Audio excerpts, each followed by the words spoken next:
what's your plan to develop while keeping it sustainable and protected island? Actually, way back 2010, when I visited, 2012 maybe, when we first visited the island as a tourist spot na Yes. siya, I could see, it was really beautiful because Yeah. it was preserved. Pero yung difference ngayon, ma'am, if you go there, maraming sea turtles na nakikita mo. Wow. Swimming with you.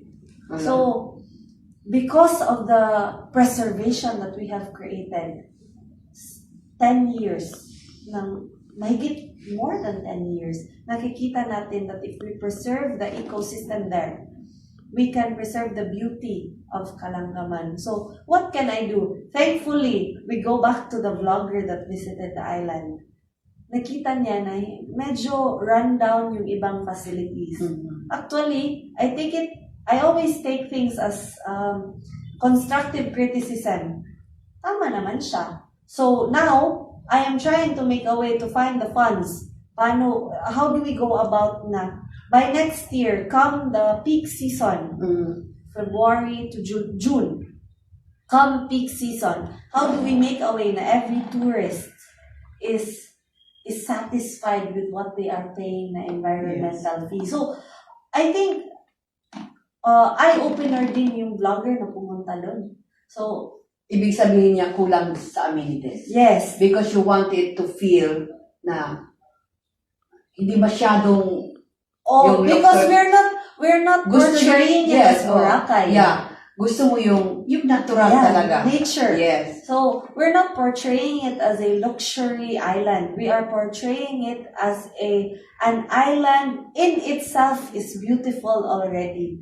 So, we just try to improve the facilities that are there. And then, so yun, come 2027, 2028, makikita nyo na how upgraded the island is. So, I will not go into details on how we are trying to Yes. improve it, but yun yung goal na namin.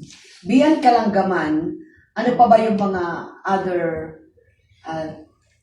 tourism or economic projects do you want Palumpon to be known for?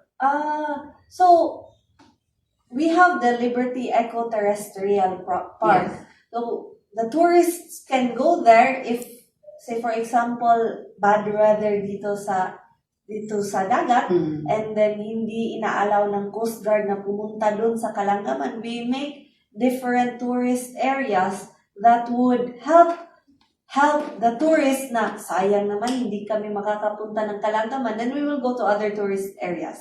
But then, yung economic driver din kasi, other than tourists, is the business. The micro, small, medium enterprises that are here in Palompon. So, we make a way to help them. How do we go about that? Yung farm to market roads.